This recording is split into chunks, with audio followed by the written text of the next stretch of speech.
Wentz steps up. Here comes the rush. He is going deep, and it is caught. And in for a touchdown, Deshaun Jackson. Give the people what they want. Rube, I'm really committed to the Dave's positivity corner shtick.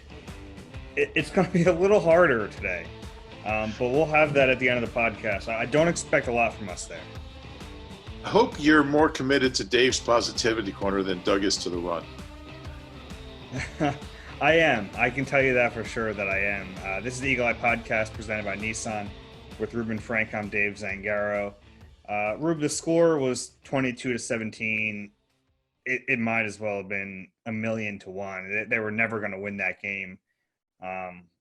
It was bad. It was just bad all around.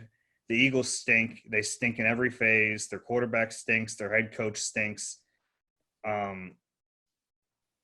Yeah, it's almost hard to do this right now because I don't even know what else to say right now about this team. Thanks for listening. Please don't forget to mention us in the comments section. I mean, we're just repeating ourselves now, but I think the longer it goes without Doug coming up with any answers, the more alarming it is, the more discouraging it is. This isn't 2 or 3 games now. This is a coach who just has no answers. And we just keep seeing the same issues with the quarterback. We see the same turnovers. We see the same play calling trends, getting away from the run.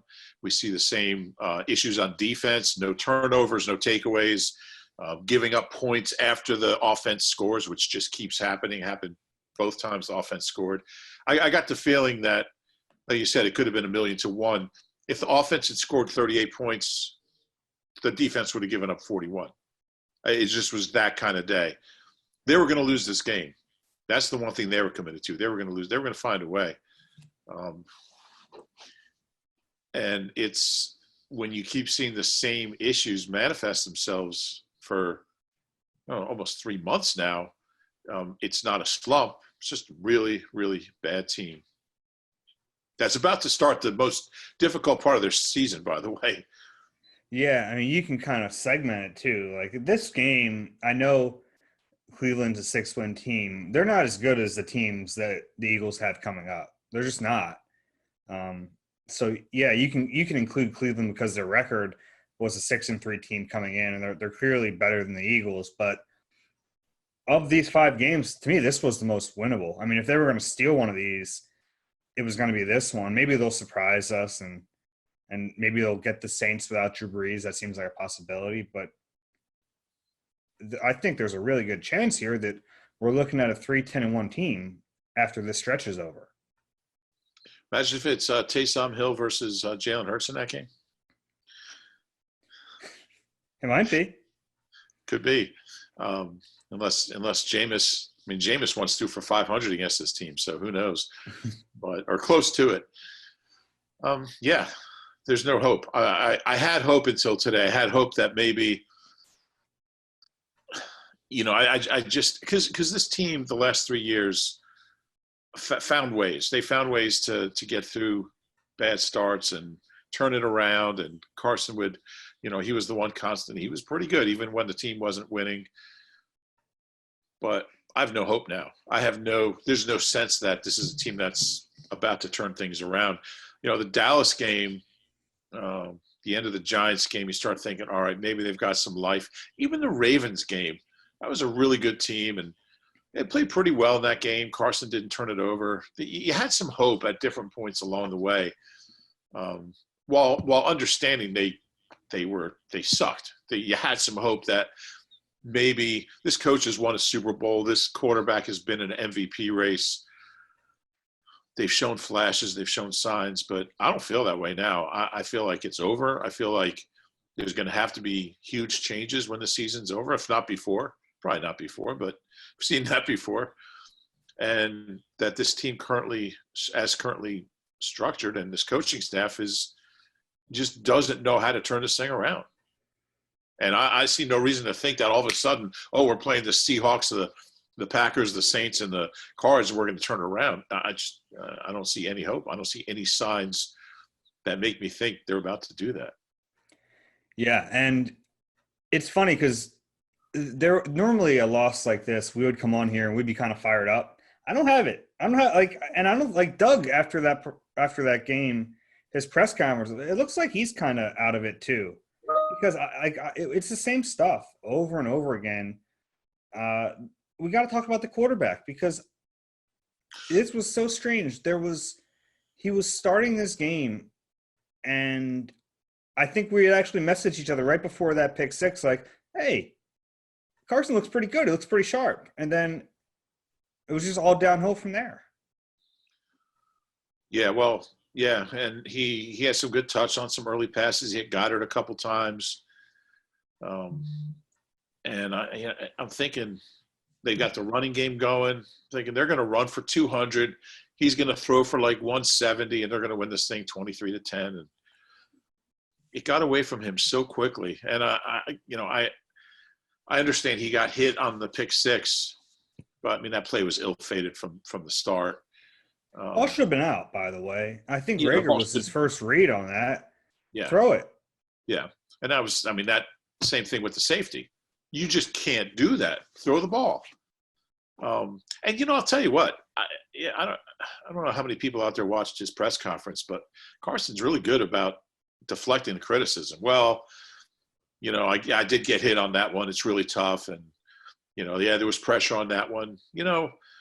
Until you stand there and say and kind of come to terms with how bad you are, I don't see it turning around. I don't see him showing the accountability that he needs to. And that's been the case with him at times during his career earlier. He didn't have obviously anything like this, but when he had a bad game, it was always we've got to be better. We've got to, we've got to take care of the ball. We've got to, have more manageable third downs. We've got to make plays down the field. It's never, I suck. And I think a lot of people would like to hear him say that. How do you hold him accountable? Because, he's a fifth-year quarterback, franchise quarterback, $100 million contract. I asked the head coach tonight if he was a starting quarterback next week, and Doug looked at me like, of course. Like, why would you even ask that? I mean, it just seems like accountability is a problem. And he was asked, I don't know, but I don't know what you do. I mean, it's like the same week in, week out. The only thing you can do is bench him, and they're not anywhere close, at least publicly, to doing that. So I don't know how you hold him accountable.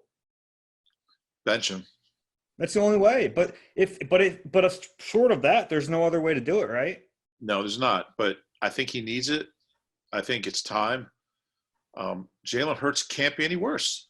And if he is, then you get Carson back in there. And his job, like Donovan in 2008, when he got benched, a week later he throws 4 touchdowns against Arizona and takes the team to the NFC Championship game. So maybe it wouldn't be a bad thing for him. Maybe he needs a wake-up call. Maybe he needs a kick in the butt that he hasn't had his whole life, because he's always had success wherever he's been, in high school and college and, his first 4 years in the league. Maybe that's what he needs, because the way he's being coddled or the way he's being handled isn't working.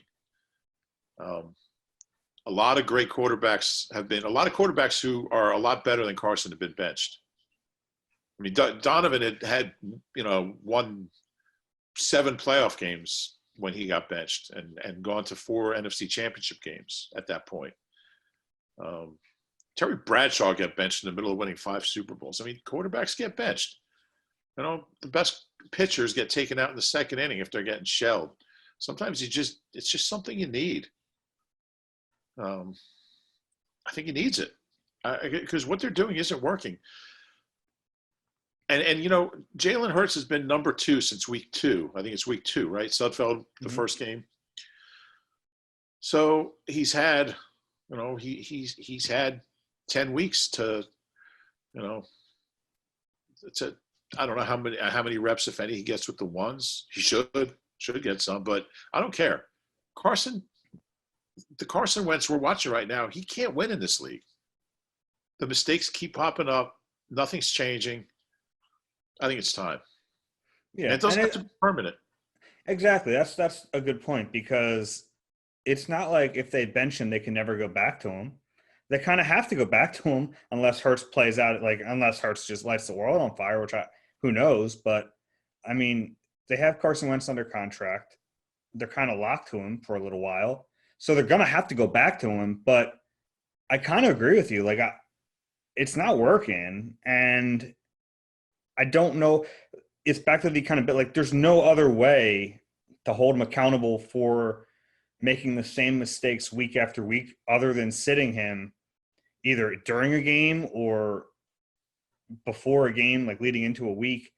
Other than that, there's no way to hold him accountable. And you have to. I think that right now the play isn't good enough. And that's not to say he's their only problem, because he's not. I mean, that offense is completely disjointed and there's a lot of blame to go around. And even, the interceptions, I can, on the first one, I think that was more his fault. The ball had to be out earlier to the other guy. But he did get hit. The protection wasn't good today. And the second interception, Alshon jumped at halftime and didn't land until the fourth quarter. I mean, that was awful, but it wasn't good enough. And, we always get into this blame game when a team sucks. Like, is it more on this guy and that guy? The truth of the matter is everyone here has a hand in it. But if your quarterback is bad, you're not going to get out of it. You're just not. I mean, it's the most important person on that field. And if he's playing the way he's playing, you can't win. So I'd at least, even if you don't think Jalen Hurts gives you the best shot at winning a game, holding Carson Wentz accountable might give you the best shot of getting a better Carson Wentz for the rest of the season. And I mean, if Jalen Hurts is really, really good, are you stuck? No, because you drafted him in the second round and now you have a really, really good quarterback. If he's average, you let him play for a game. I think you'd have to announce it on Monday or Wednesday, because he'd have to get the reps during the week. I wouldn't put him in that position at this point in his career where you're replacing Carson at halftime. Although, if it's 30-0 next week, why not? But I don't see anything changing unless that changes. I just don't. Yeah. Carson has not had a game with a passer rating over 100 this year. In fact, 7 out of 10 games he's had a passer rating under 80. His last 3 seasons, he started 40 games. He had a passer rating under 80 4 times. So 4 times in 3 years and 7 times in 10 weeks. Yeah, and he got lucky tonight because he was headed for like a passer rating like 55 until that garbage time touchdown. Yeah, which I guess technically wasn't garbage time because they had an onside kick attempt and they could have gotten whatever. Yeah, and you could see that coming. I mean, they do that all the time. They get those. There's a word for it that I probably shouldn't say it, but they always get those late yards and pad everyone's stats. But that's a loser thing for teams to do. They had so many opportunities, and it was only Carson's second pick 6 of his career. He had one. Kerrigan got him in 17. That's one thing he hasn't done. But just put yourself in that kind of hole that soon. He has his pocket awareness is gone. It's just gone. It's non-existent, Dave. He's just like, and granted, I some of the sacks are obviously the O-line's fault. The O-line has not been good. We got to talk about Jason Peters. I don't think he's on our script, but we got to touch on him at some point. But his sense of pressure and what's around him, and it's like, I don't know, does he have a vision problem? Is he having trouble seeing? Does he need contacts? He just doesn't see the pressure coming. He doesn't feel it. Yeah, it's a feel thing. It's the internal clock is broken. And I think that some of that is a product of having this shoddy offensive line this year. I think it's really affected him. He never looks settled. He always used to have a really good sense of when to step up in the pocket, when to escape. And it seems like he just doesn't have that right now. It seems like he kind of locks himself in. He'll try to escape too early. He'll try to escape too late. And it's really weird because that's something that's been like kind of innate in him. It's like, and you can't teach that. Like, that's just a quarterback from playing that position for their entire lives should have that. Like, the great ones have an ability to be aware in the pocket, and that part of his game has always been there, and that's gone right now. And without that, we're seeing these mistakes. We're seeing the sacks. We're seeing him take a safety. That stuff is really scary because, you know, if your footwork is screwed up, we can fix footwork, right? Like, we can rep that. We can practice that, break your what am I looking for? Muscle memory there. But if your innate sense of how to be a quarterback is gone, I don't know how you fix that. Yeah, that's a great point. These are things he's been doing his whole life since he started playing Pop Warner. Just having that court awareness, he doesn't have it right now. That's really, if you have a mechanical issue with the way you're releasing the ball, or, I mean, that stuff's all fixable. But basically, what he isn't able to do is how to play quarterback. You know, it's like, that's a big thing for a quarterback, and that's where he's struggling, because so much of a quarterback, you need a big arm, you need to be a big, strong guy, but it's all up here. And when you don't have that, you got nothing. I don't care how big your arm is. And when the confidence goes, and, you know, he'll never admit that his confidence is shot, but it has to be. And when I think that when the innate sense of being able to move in and out of a pocket and just have a feel as a quarterback, when you don't have that, I think it's probably really hard to be confident at that position. And when you know you don't have that, and now you're not confident, now you're overthinking, now you're hesitating, you're not throwing the ball on your first read, like on the pick six. You're hesitating, you're not letting yourself get into a rhythm, you're overthinking, and then your mechanics suffer. So it kind of just snowballs. And he has all the above right now, and it's just getting worse and worse, and it's scary. And that's why I think we're kind of in agreement. The only way to kind of stop the snowball is to take him out, let him sit for a game, let him sit for a half, whatever you need to do, and see if you can't salvage his mental state and get something out of him that's better for the rest of the season. Yeah, there was a game, I think it might have been 92, where, you know, Randall was struggling. That wasn't 92. It might have been 95. Randall was struggling, and Kotite benched him for a game and played Jim McMahon. And he said right from the start, this is a one-game thing. Randall, it wasn't 95. That's the year he got benched in Oakland. But there's a one-game thing. He's going to be our quarterback. He needs to sit and watch and just step away for a week. And he did. And Jim McMahon played a week. And it didn't hurt him. He didn't play a whole lot better. But sometimes I just think getting away, and I think he's at that point where if because you could just see it snowball. As soon as he had the pick six, like we said, he was playing pretty well. He made some good throws early. As soon as that happened, everything changed. Like, you could just see him, here we go again, you know? And then, like, the next 7 pass plays were like 2 sacks, a 1-yard completion to Greg Ward. There was that botched RPO that turned into like a 1-yard gain where I think Miles fell down for a yard. And it just started, you know, you could just see it fall apart. And you got to be mentally tougher than that. You just can't let things snowball. What do you think the chances are he makes a change? He's not. At some point this year? I mean, I think that if he would make a change, it would have to be like a blowout game at halftime, and he could kind of get away with saying, you know, there are other reasons we're benching him, not for his play. I think that would be kind of an out. You know, if they're down, like you said, I think 30-0. Like, if they're down 30-0 after half against Seattle or whatever, one of these teams coming up, I think maybe then you have a chance. But I don't know if that's holding him accountable. In that case, I think it's something a little different. Hey, 'tis the season to thrill at the Nissan year-end sales event. Get in and then get out and experience the most riveting ride of the year in a brand new Nissan. The savings on Nissan's lineup are sure to raise your pulse. Let's talk about Jason Peters. You're right. We left him off our script, but we need to talk about him. Caught him. He's cooked. Caught him. He's cooked. Just caught him. It's put him on the practice squad. I don't know. So I guess you don't need the dead money. There's really no reason to cut him. But yeah, I was firmly in the play JP at left tackle. He's still better than Jordan Mailata, but now at least Jordan's going to go out there and battle and fight and not hobble off every 10 plays. And Jordan might get better.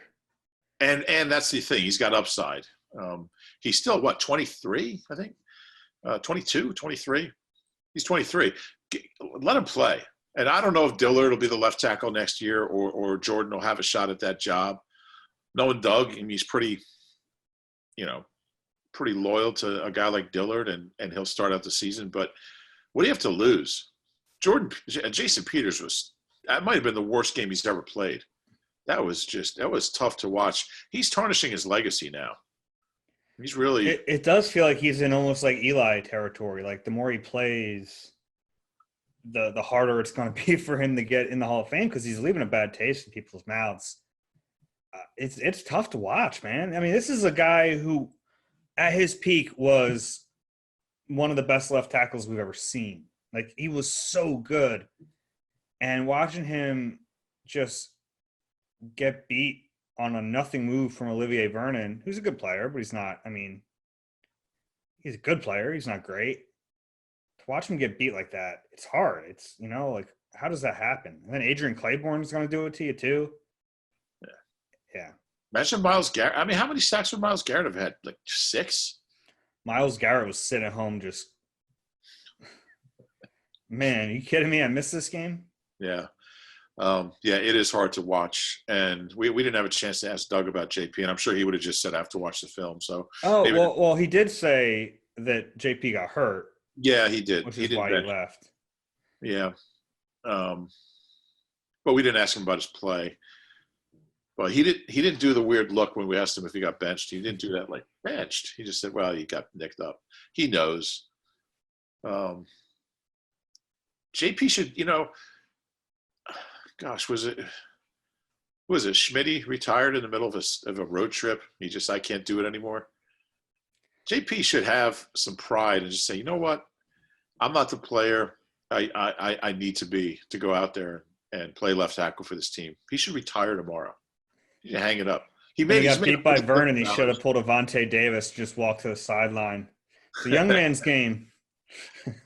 He's 38 now, and for so long you kind of looked at him as being invincible and ageless, and it was like a couple of years ago he's playing at a pretty high level. Even last year he was okay. He was like a B player. He was better than most guards or most tackles last year, I would say. He was a top 50% tackle. Easy. Yeah. Easy. Now he's a bottom 1%. Yeah. None percent. And by the way, the whole O-line today wasn't very good. Lane was terrible. Lane had a bad game. He left with an injury. I wonder how much that was affecting him. Maybe it was hurting him before that. But he got pushed back by Vernon too. The Eagles making Olivier Vernon look like a Pro Bowler today. Making him look like Laurence Olivier. I don't know. It didn't make this is something we'll have to bring up with Doug during the week, but something's going on with Nate Herbig. I don't understand that. He's dealt with a finger injury, a hand, finger, and apparently it was pretty serious, but he hasn't been on the injury report. So technically a healthy scratch today. I mean, he's better than your alternatives. He's going from a starter to a healthy scratch.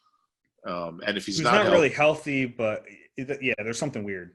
He wasn't on an injury list. So Pryor's out there, and Pryor's just not that good. Bring on Jamone Brown again.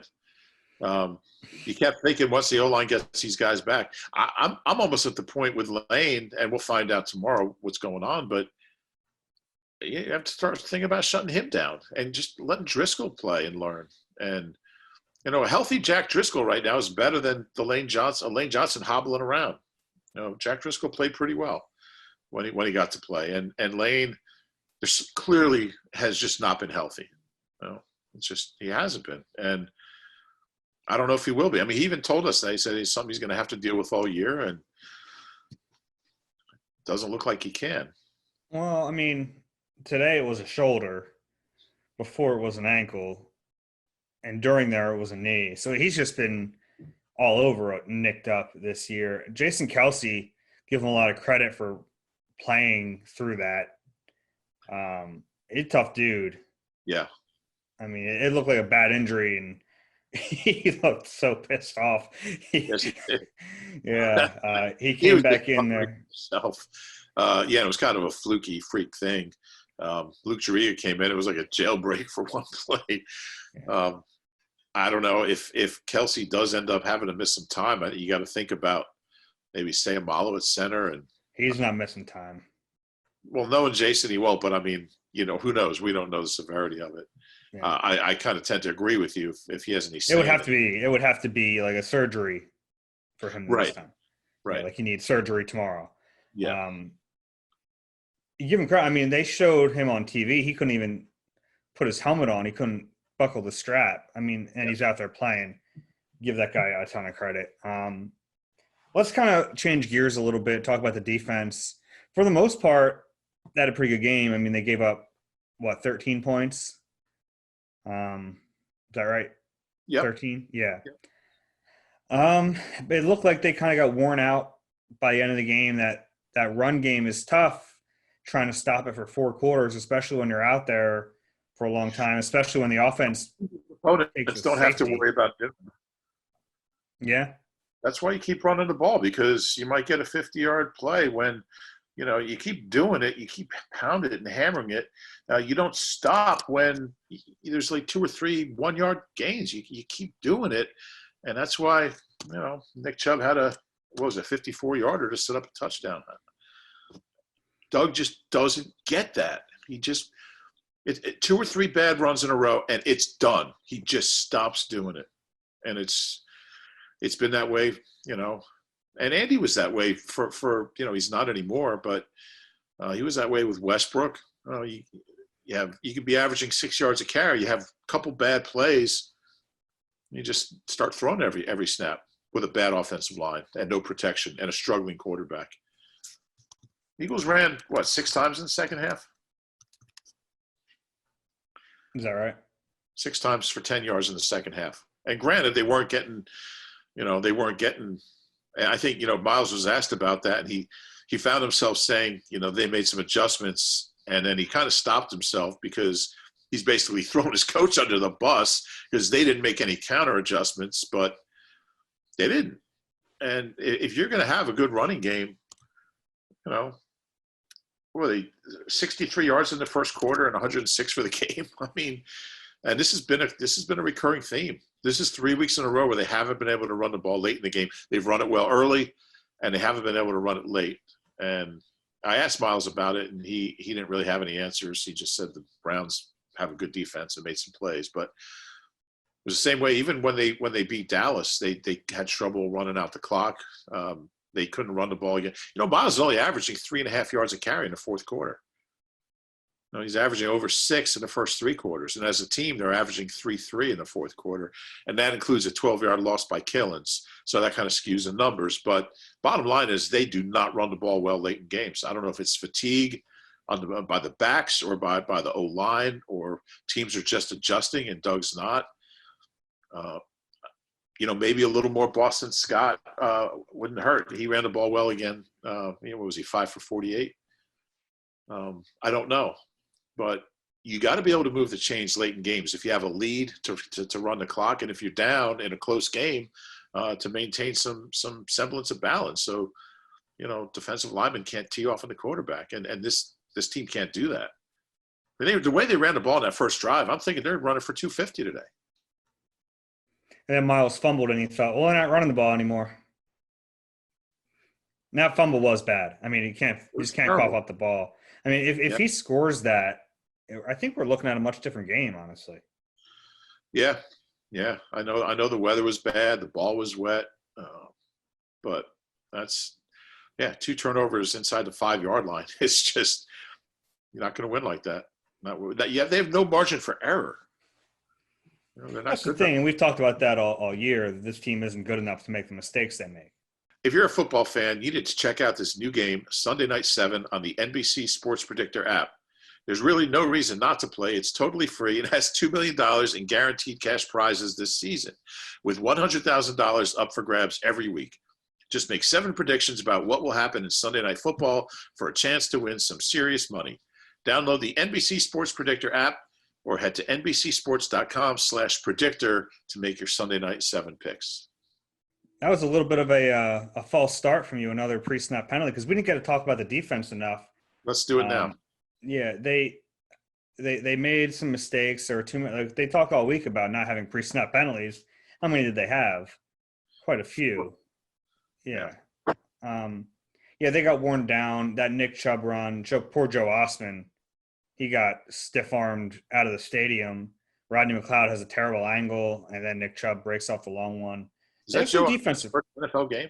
It was, yeah, first NFL game. Hey, I kind of give him credit because he ended up making the tackle. He picked himself out from inside the field and ran down and caught up to Nick Chubb. But yeah, they have some defensive problems too. I mean, Fletcher made that big play. I mean, that was huge. You like to see that against really the best guard in football. To be able to do that was a big play. Avonte Maddox is a problem. Jalen Mills was terrible today. Is a problem.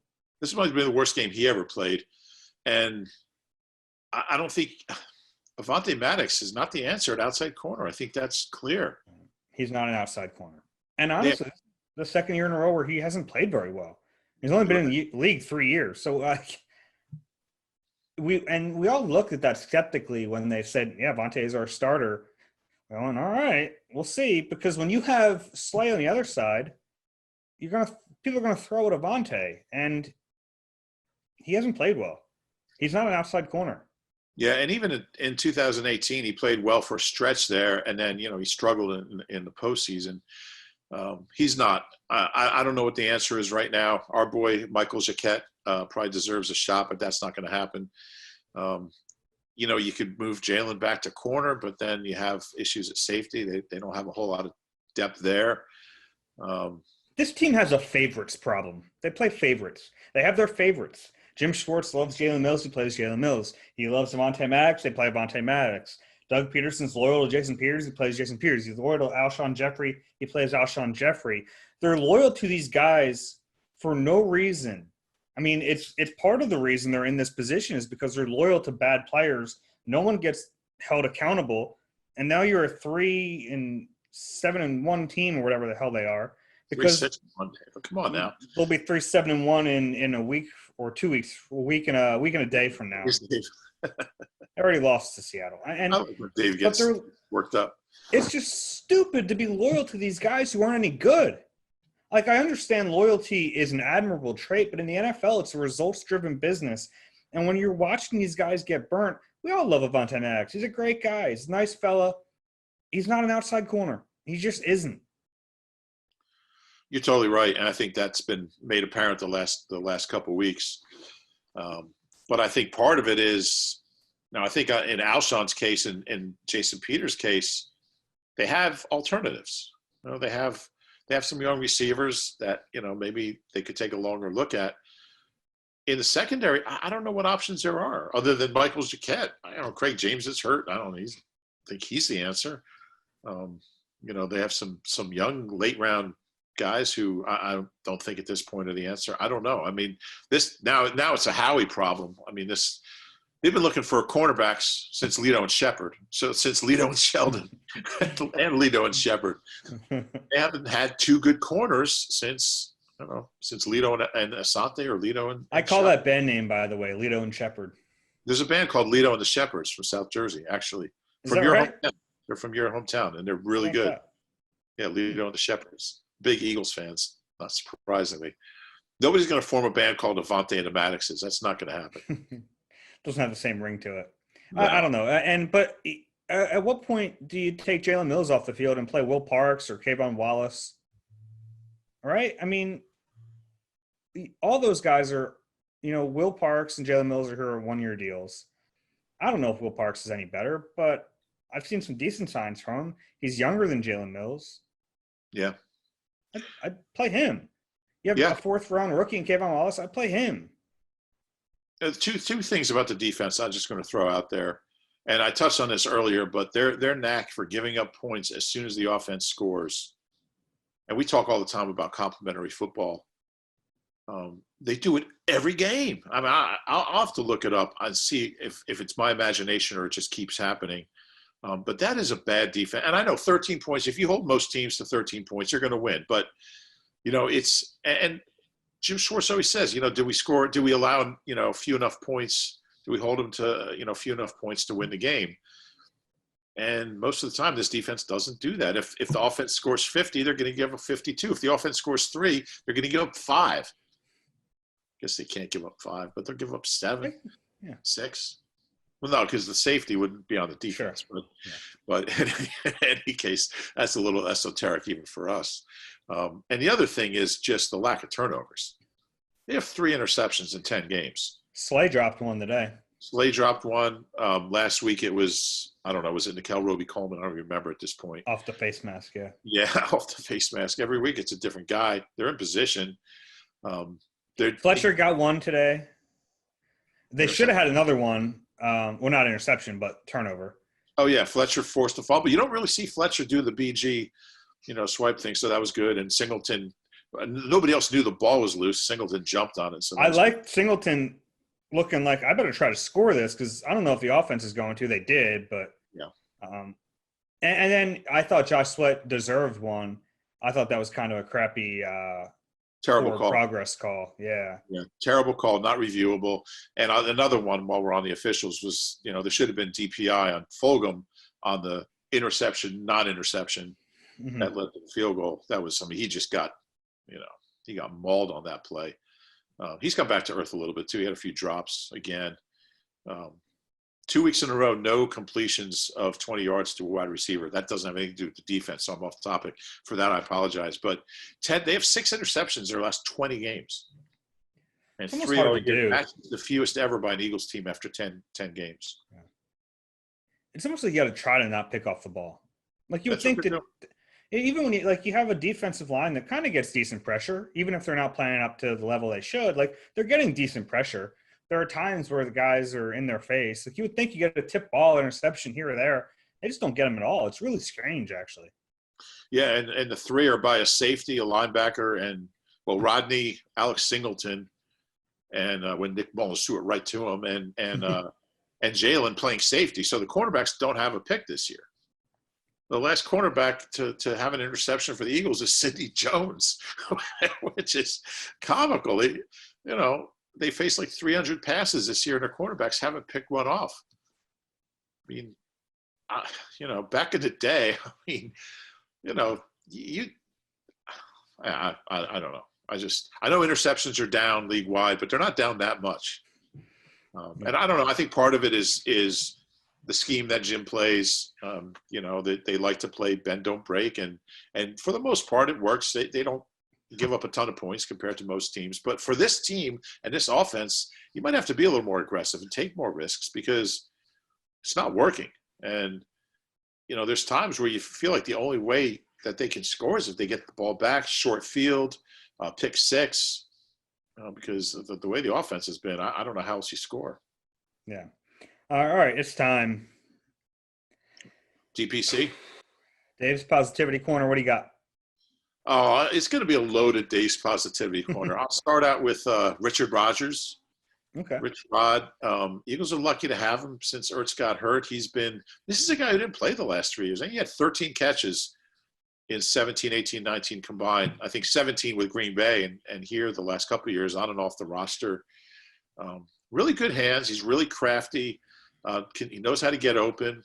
Carson seems to have some, he's the most experienced. He's been in the league since 13? Once caught 58 passes in a season. I thought he's made some big plays really over the last month. That's one. And, he's not going to give you anything at the line of scrimmage. He's not a blocker, but at this point he's a weapon. He missed the block on the pick 6. Yeah. So that's one. And then Alex Singleton he was their best defensive player today, I thought. He was really good. against the run. Just really active. He recovered that fumble. He had a sack. He had I think 13 tackles. Just really active. I'm still not sure how good he is in coverage, but he gives you an honest effort out there. He had the big tackle on the goal line stand. That was a great play. Yeah, that was a huge play at that point. And, they'd driven, 94 yards or something? Mm-hmm. So I think it's been a long time since this team had a homegrown linebacker. I guess technically he's not homegrown because he played in Canada. He wasn't a draft pick, but, their good linebackers have been free agents. Hicks had a couple good years, Kendricks. So it's good to see somebody that, came off their practice squad. And I don't know if he's a long-term answer, but I think he's a good player and tremendous effort. And he was their best defensive player today. Yeah, I'll give you Isaac Saimalu. I thought he played pretty well in his return. They needed him. At least you have one guard who can play. Yeah. Goddard had a good game. Yeah. He was still fighting down the left sideline there. He was brawling with the safety. He was trying to tackle him. You like to see some fight. You look a game like this, you look around, who's still got some fight in him and who's given up. So, but it's not a real crowded Dave's Positivity Corner. Yeah, I got nothing else. Jake Elliott made a field goal. Yeah, he's made 2 in a row. He made Good streak. So, yeah. Cody Parkey now has had 2 of his last 3 field goals against the Eagles blocked. Yeah. Josh Sweat had a sack. Yeah. He has 4. I was impressed with what's his name? The color guy. Mark Schlereth. He knew as soon as he got that sack, it was his first sack since week 3, whatever it was. I thought the announcer crew was pretty good. Yeah, Schlereth's good. I was really impressed with him. He's very good. Play-by-play guy's good too. Yeah, Chicago. I forget his name, but I thought they did a good job. Normally, so we haven't been traveling during this weird season, so we never really hear the announcers, but we're kind of getting them this year, and there have been some some tough weeks. I thought this week they were pretty good. Yeah, who do you mean by? I won't say. You won't get me there. Right. If you enjoy the Eagle Eye podcast, do us a favor, rate and subscribe wherever you get your pods. We'll be back with you during the week, kind of a different schedule, but you guys will figure it out. We'll have 2 during the Thanksgiving week. That's all we have. Everyone enjoy the beginning of your week after that miserable, Enjoy the beginning. no good game. We'll talk to you soon.